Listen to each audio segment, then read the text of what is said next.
सुप्रभातम छात्रों।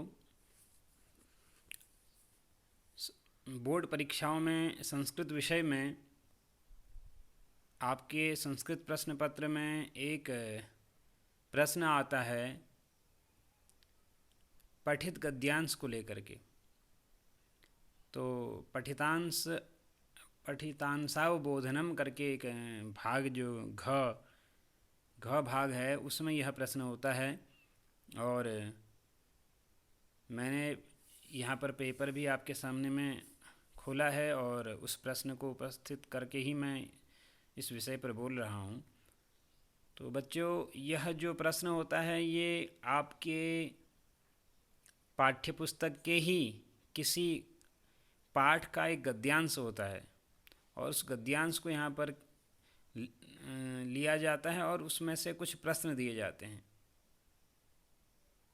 तो 5 नंबर का ये प्रश्न है, एक बारं पश्यामः अत्र प्रयासं कुर्मः अस्य अर्थावबोधस्य पूर्वं।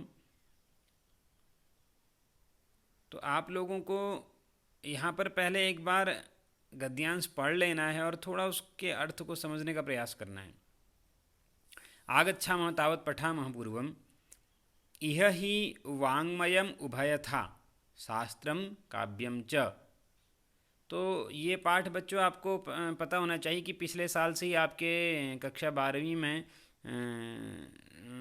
2 पाठ नए जुड़े हैं अंत में। तो उन्हीं 2 पाठों में से एक पाठ है ये जिसमें संस्कृत वाङ्मय का परिचय दिया गया है। तो वही बातें यहाँ पर इस गद्यांश में हैं कि इह ही वाङ्मयम उभयथा।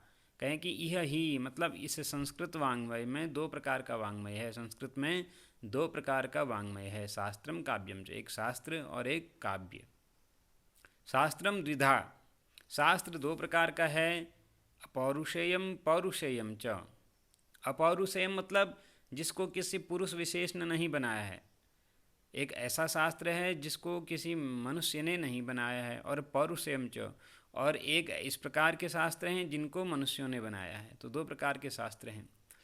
अपौरुषेयम श्रुति, कहा जो अपौरुषेय शास्त्र हैं जिनको पुरुष ने नहीं बनाया है, जो इस प्रकार के शास्त्र हैं उनको श्रुति, वही वेद हैं। तो इसीलिए जो हमारा वैदिक वाङ्मय है, जो वैदिक साहित्य है, आपने पहले भी ये बात सुनी होगी कि ये किसी भी मनुष्य विशेष के द्वारा रचित ये वाङ्मय नहीं है। जो वेद के मंत्र हैं ये अनादिकाल से इस ब्रह्मांड में, इस आकाश मंडल में व्याप्त हैं और ऋषि मुनियों ने अपनी दर्शन शक्ति से इन मंत्रों का साक्षात्कार किया था। इसलिए वेद जो हैं वो किसी के द्वारा निर्मित नहीं हैं।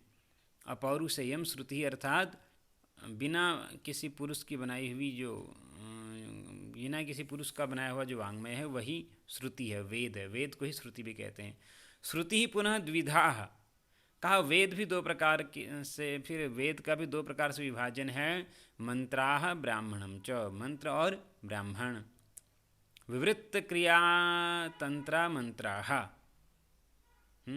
तो जो मंत्र क्या हैं, जिनको जो कर्मकांड इत्यादि में और अनेक प्रकार की क्रियाओं में जिनका प्रयोग होता है वही मंत्र हैं।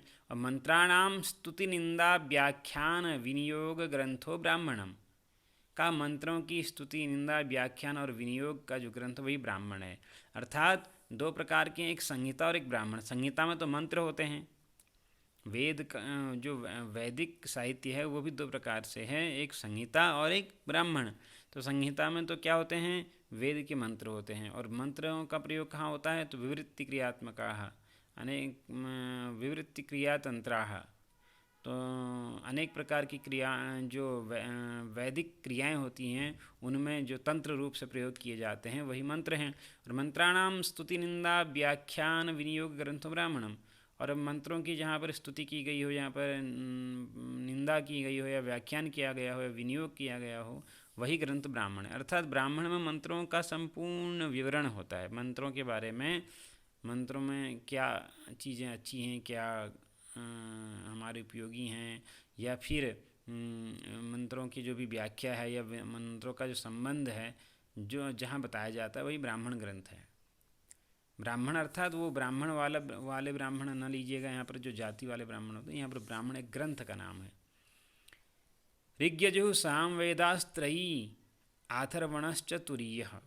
कहा 4 प्रकार की जो संहिताएं हैं, मंत्र संहिताएं, ऋग्वेद, यजुर्वेद, सामवेद, ये वेदत्रयी में आते हैं। और चौथा जो वेद, तुरीयः का अर्थ चौथा जो वेद हो अथर्वण, अथर्ववेद है। तो वैसे 4 वेद हैं, ऋग्वेद, यजुर्वेद, सामवेद, अथर्ववेद। लेकिन वेदत्रयी नाम से जब कोई बात आती है तो वहाँ पर अथर्ववेद को न लेकर के पूर्व के ऋग, यजु और सामवेद को लिया जाता है। तत्रार्थ व्यवस्थित पादाः ऋचः। तत्रार्थ व्यवस्थित पादाः ऋचः। कहा भैया वहाँ पर जो ऋचाएँ हैं वो अर्थ व्यवस्थित पादाः हैं, अर्थ के हिसाब से व्यवस्थित हैं, उन्हीं को ऋचाएँ कहा जाता है। ताः सगीतयः सामानि। और जब छंदों के में बद्ध होकर के गीति जो संगीत स्वरों में जो बद्ध हों उन्हीं को साम मंत्र कहा जाता है। और अच्छंदांश गीतानि यजुंसी। कहा न छंद हैं न मंत्र हैं, न छंद हैं और न गेय हैं। जो ऐसे जो मंत्र हैं वो यजुर्वेद में हैं। अर्थात छंदों में प्रयुक्त तो ऋग्वेद में हैं और गीति जो गेय हैं वो सामवेद में हैं, और जो न छंदों में हैं और न गेय हैं वो यजुर्वेद हैं। और ऋचो यजूंस सामानि चाथर्वणम च इमे चत्वारो वेदाः। कहा ऋग्वेद, यजुर्वेद, सामवेद, अथर्ववेद ये 4 वेद हैं। इतिहास वेदः, धनुर्वेदः, गंधर्ववेदः, आयुर्वेदः च उपवेदाः। चारों वेदों के 4 उपवेद भी हैं। 4 मुख्य वेद हैं और 4 उपवेद हैं। तो उपवेद में कौन कौन से बताए? इतिहास, धनुर्वेद, गंधर्ववेद और आयुर्वेद, ये उपवेद हैं। वेदोपवेदात्मा सार्ववर्णिकः पंचमो गेयवेदः इति द्रोहिणी। कहा वेदोपवेदात्मा, कहा वेद का और उपवेद का जो आत्मा है सार्ववर्णिक और सभी वर्णों के द्वारा जिसका अध्ययन किया जाए, जो सभी वर्णों के लिए अध्ययन योग्य है, ऐसा जो गेय वेद है वही क्या है? पंचम वेद है। तो गेय वेद जो है वो पंचम वेद है। शिक्षा कल्पो व्याकरणम निरुक्तम छंदो विचिति ही ज्योतिषम च षड अंगानी। कहा वेद के 6 अंग हैं। जो वैदिक साहित्य है इसके 6 अंग, 6 अन्य शास्त्र भी इसके अंग रूप में माने गए हैं।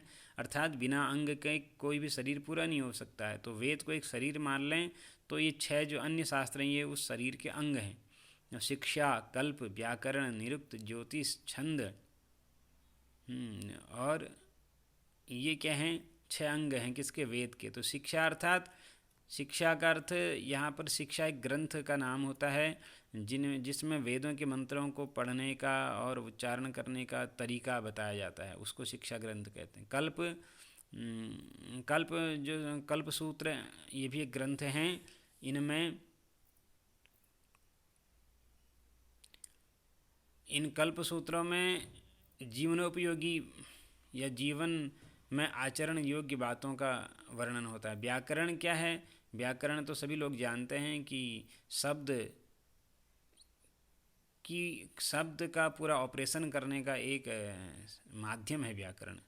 अर्थात संपूर्ण शब्द की, कैसे शब्द की उत्पत्ति हुई, शब्द कैसे बना, इस विषय में जानकारी जब जिस शास्त्र के द्वारा ली जाए व्याकरण। निरुक्त क्या है? निरुक्त वैदिक शब्दों की जहाँ व्याख्या की जाती है वो निरुक्त है। और छंद क्या है? अनेक प्रकार के जो छंद होते हैं उन छंदों का वर्णन जिस शास्त्र में हो वो छंद है।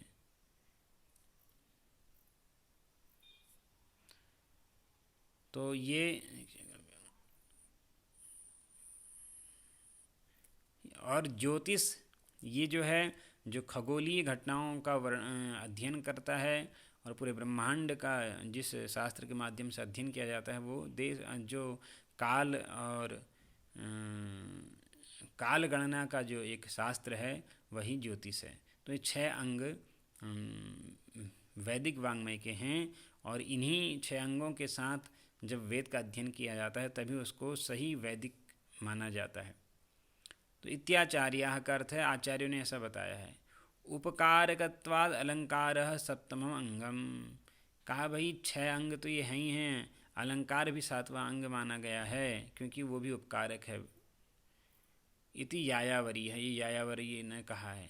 ऋते च तत्स्वरूप परिज्ञानाद वेदार्थानवगति, कहा भाई इन 7 के 7 अंगों के अज्ञान में वेदार्थ का ज्ञान होना संभव नहीं, अर्थात जब तक इन 7 शास्त्रों का अध्ययन न हो तब तक वेद का अध्ययन हो पाना बड़ा ही कठिन है।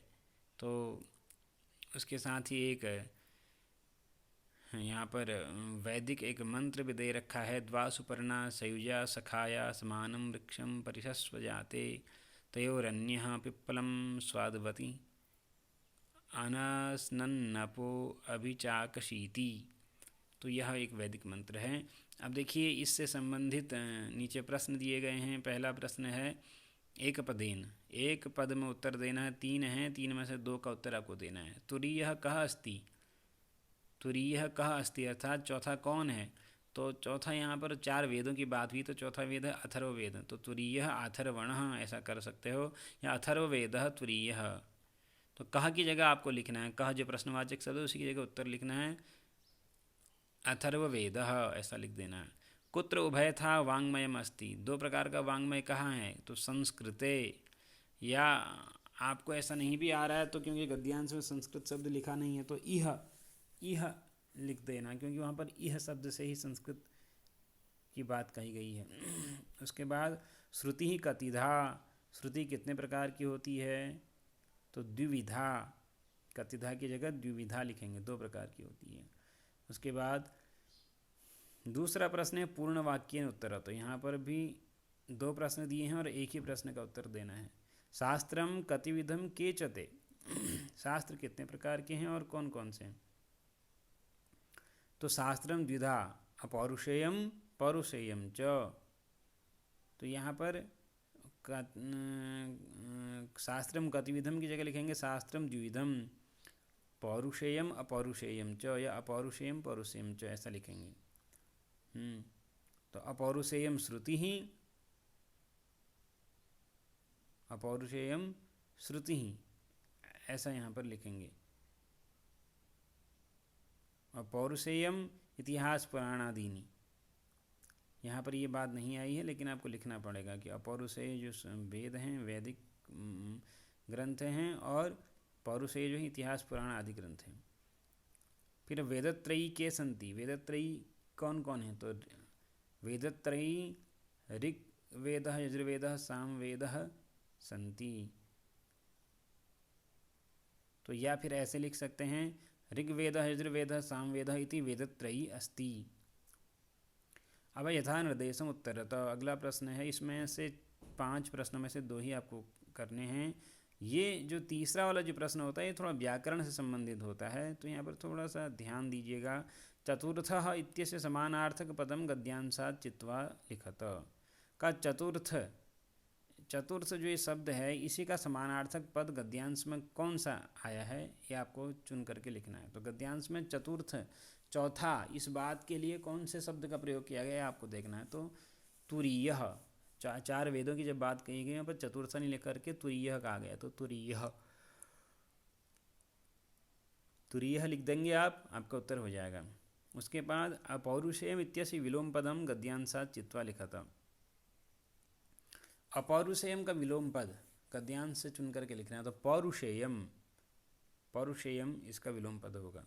फिर है विवृत्ति क्रिया मंत्र अनयोः पदयोः विशेषण पदम किम। तो यहाँ पर 2 पद हैं, विवृत्त क्रिया मंत्राः, इन दोनों में विशेषण क्या है। तो विवृत्त क्रिया, विशेषण क्या है, विवृत्त क्रिया। उसके बाद तयोरन्यः पिप्पलम स्वादवत्ती, अत्र अति इति क्रियापद से कर्तृपदम किम।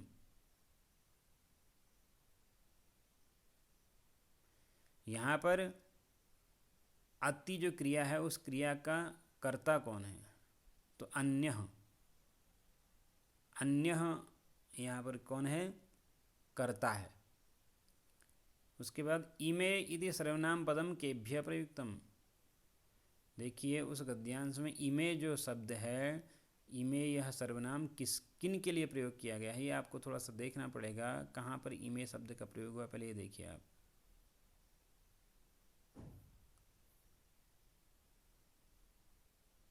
तो देखिए